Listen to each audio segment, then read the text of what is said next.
Sí, hablaremos de amores prohibidos y casamientos en Gretna Green. ¿Qué es Gretna Green? Dirá usted, ya veremos. Por empezar, ubiquémonos a mediados del siglo XVIII en Inglaterra.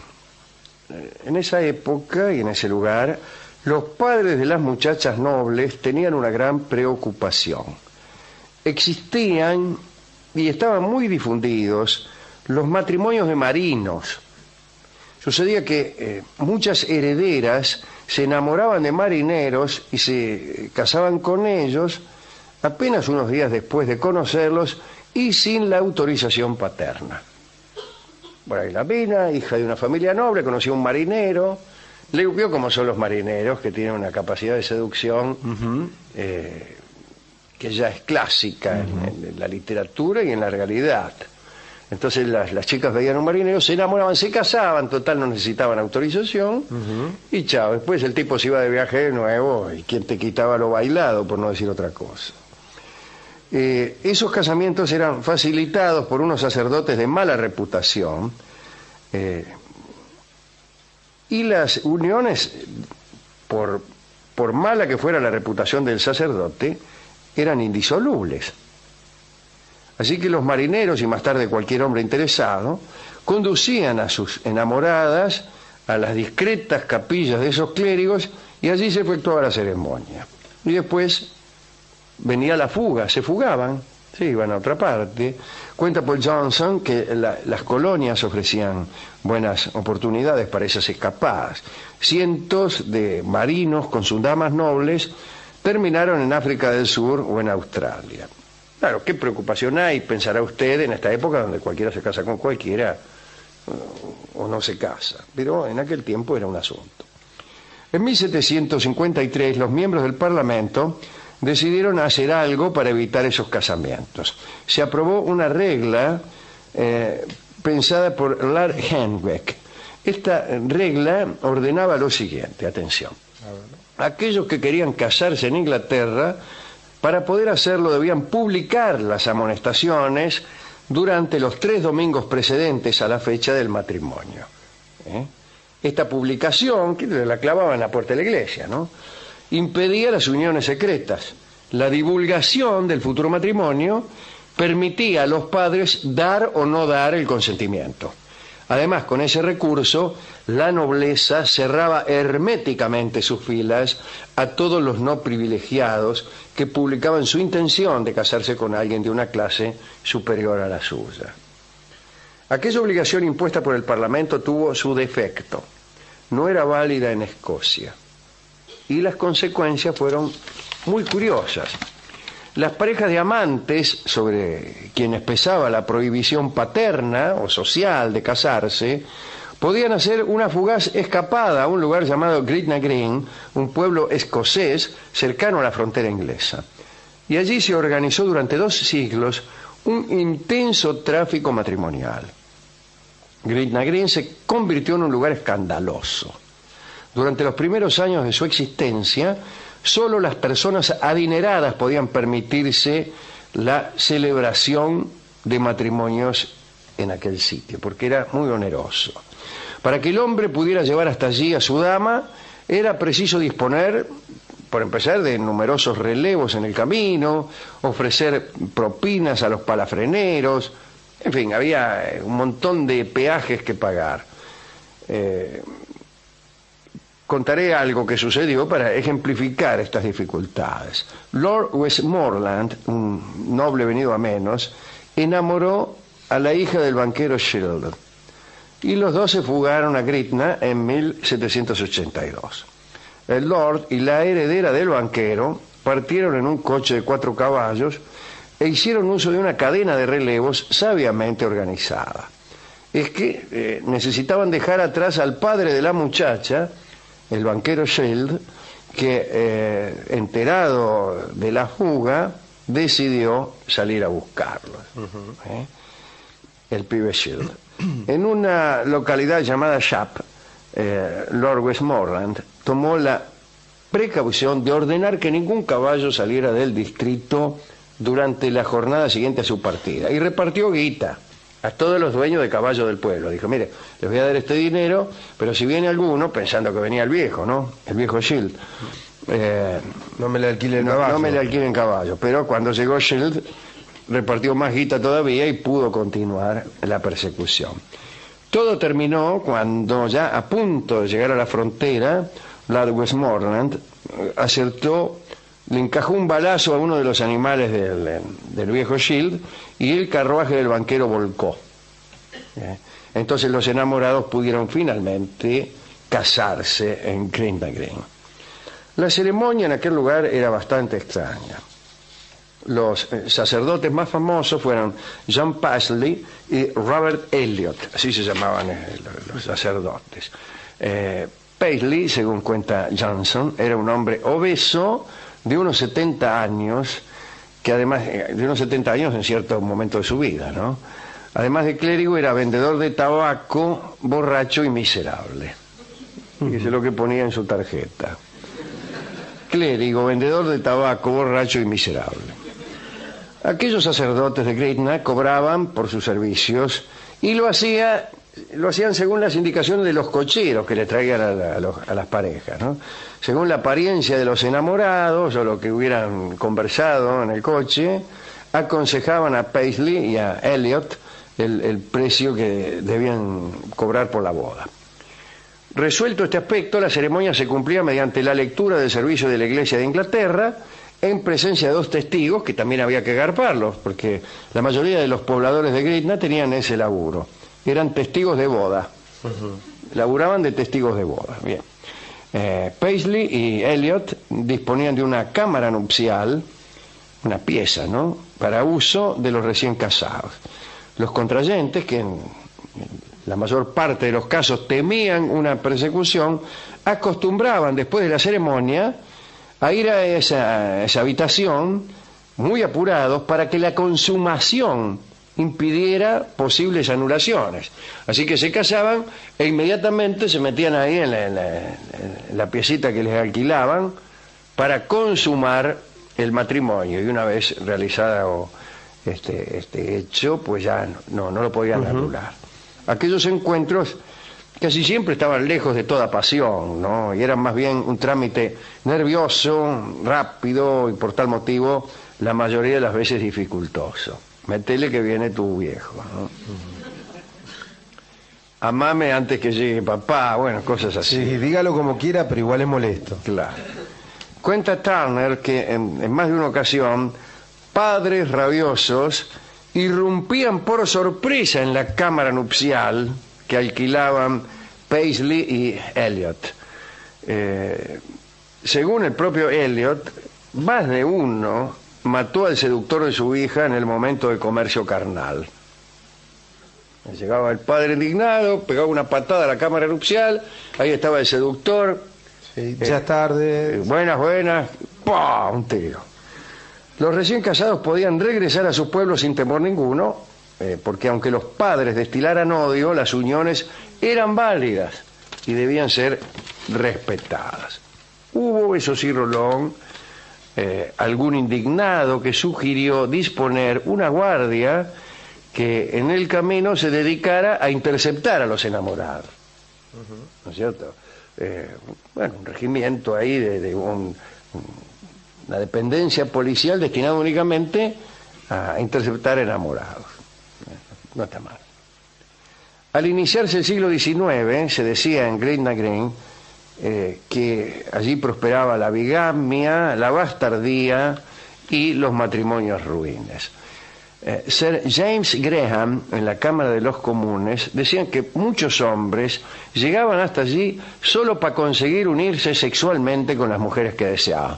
Pero mira, se van a hacer tanto lío para casarse, que gente que necesita casarse, yo conocí de eso. ¿Ah, sí? Gente que si no es casándose no... ¿No hay caso? No, después se separan y se casan con otras y así, o con otros.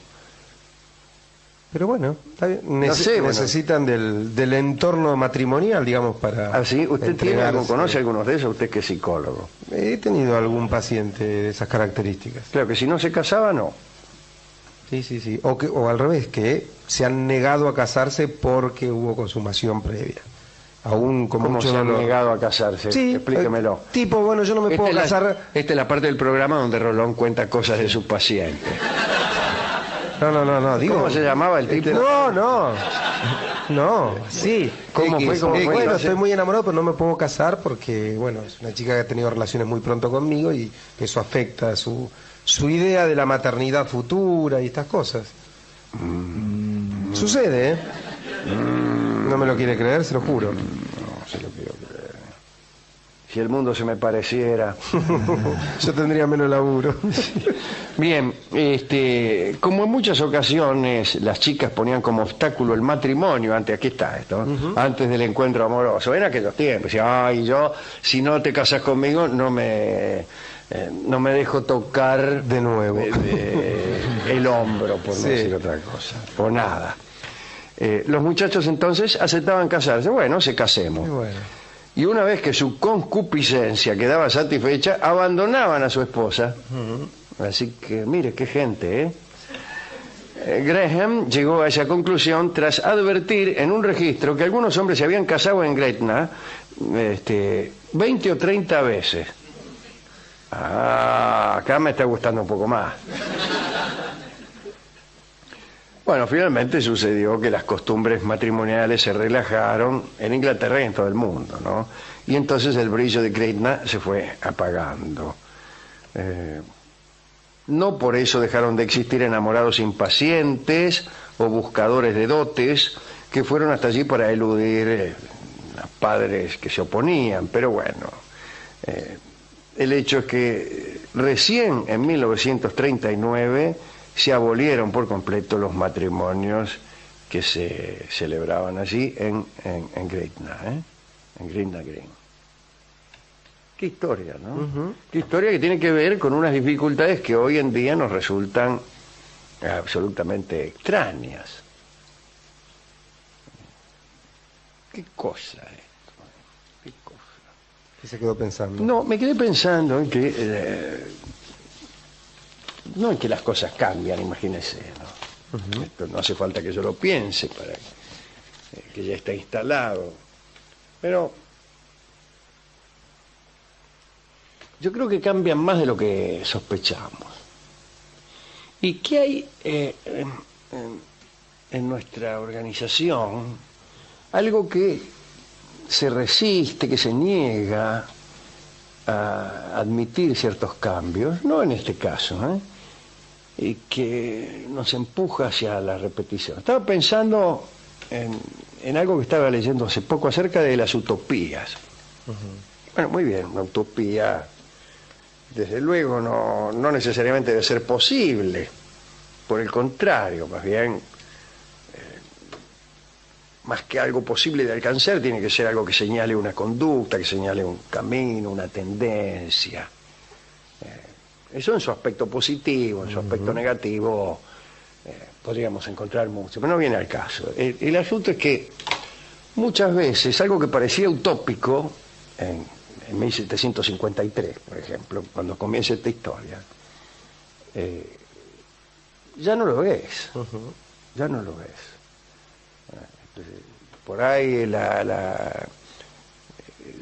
las utopías de Etienne Javé, de esos tipos que pensaban por ahí que el asfalto y la higiene eran una cosa utópica. La historia les pasó por encima. La historia les pasó por encima. Pero en algún caso, la historia pasó por encima y todavía no nos dimos cuenta que la pasó por encima. Y estamos marchando detrás de cosas que quedaron atrás. Y nos resistimos porque estamos enamorados de lo que llamamos utopía. Lo que hay que hacer es cambiar de utopía. Lisa y llanamente. Cambiar. Hay bifurcaciones en la historia, momentos en que lo que parecía dominado y predecible, otra vez lo que hablábamos ayer acerca del azar y del determinismo y del indeterminismo, es decir, lo que parecía una serie causal es interrumpido muchas veces por algunas cuestiones azarosas, por algunos cataclismos, por algunas catástrofes, por algunas revoluciones. Y entonces hay que reacomodarse. Hay que hacer un proceso de readaptación al entorno. Y lo primero que hay que hacer es cambiar de utopía. Lo primero que hay que hacer. Imagínense, deseamos una sociedad donde, no sé, digo cualquier cosa, donde los hombres no trabajen sino 8 horas por día. Ya está esa sociedad. ¿Para qué vamos a seguir con eso? Desde luego, las utopías suelen ser más complejas. Pero algunas de las que eran utopías de los primeros tiempos de la edad moderna, han sido dejadas atrás hace mucho. Digo porque me hizo acordar este asunto, que lo leíamos y decía, pero ¿por qué se hace problema a esta gente? ¿Cómo se va a hacer problema a uno? Porque el padre de su novia no quiere que la tipa ande conmigo. ¿Cómo se va a ir uno hasta Escocia nada más que para tener una noche de placer con una mina? ¿No? Parece una demasía. Bueno, lo que pasa es que todo eso ha sido superado, ha sido dejado atrás. Y las tribulaciones de un joven que raptaba a la hija de un banquero para llevársela a Escocia nos resultan absolutamente inentendibles. Y en todo caso lo leemos con el halago o el placer de leer una extravagancia. Pero nunca podemos sentir el otro placer, que es el de identificarnos con lo que está sucediendo aquí. ¿Qué nos importa? O sí, no sé, que si por ahí los padres de sus novias siempre le dan contra. No ha sido mi caso. Usted, digo ya en otro orden de cosas, sí, yo no he aceptado. ¿Cómo se ha llevado con los padres de sus novias? ¿Bien o mal? Muy bien. Mejor que con mis novias. ¿Ah, sí? Sí. Y yo en general tengo con los padres de mis novias una actitud paternal.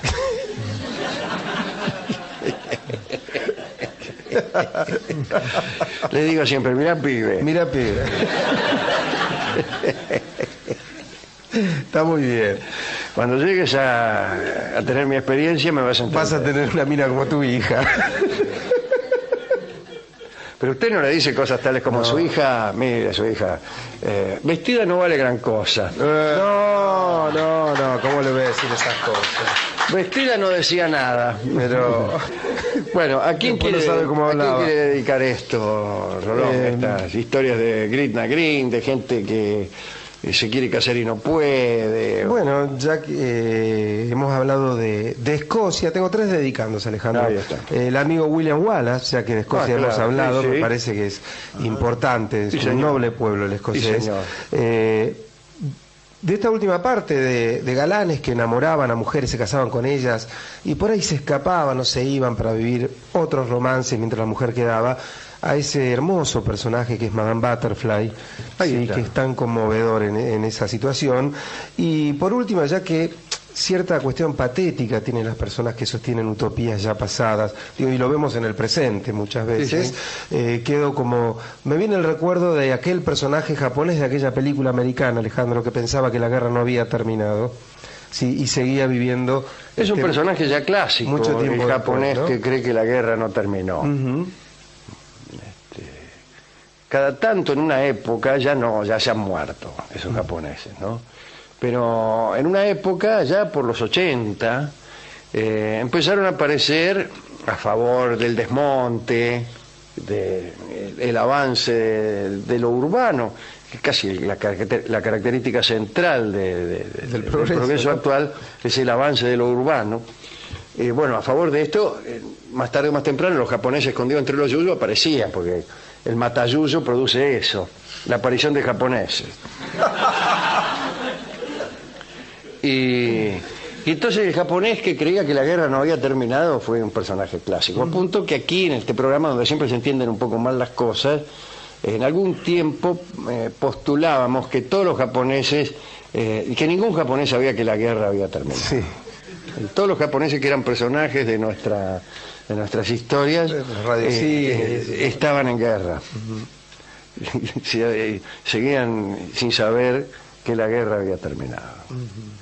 En un tiempo había muchos japoneses que creían que la guerra no había terminado y sin embargo no llamaban mucho la atención porque la guerra no había terminado. El japonés que cree que la guerra aún no terminó empezó a llamar la atención recién después de 1945.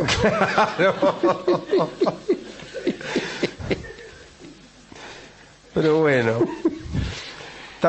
tan difícil y tan patético es, Alejandro, metiéndonos en las lides emocionales. Aquellos que han perdido una utopía y no se han dado cuenta, ¿no? Ah, sí, claro. Digamos, esos claro.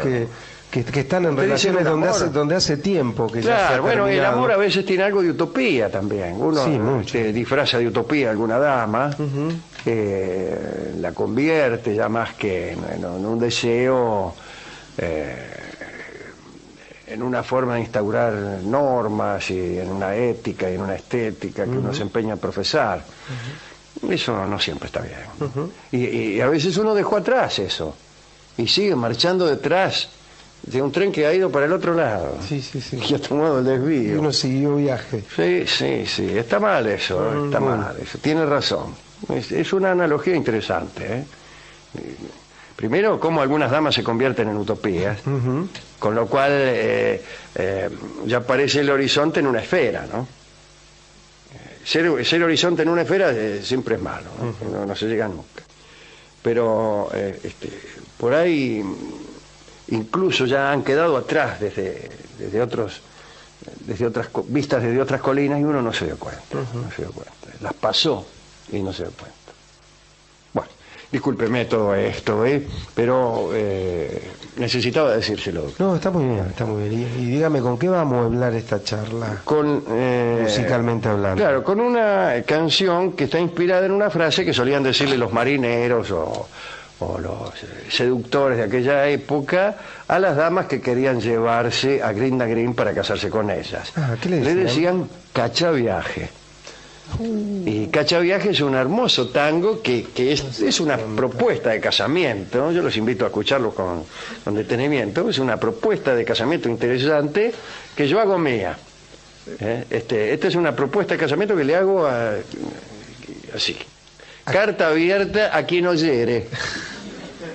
Cachaviaje canta Jorge Vidal.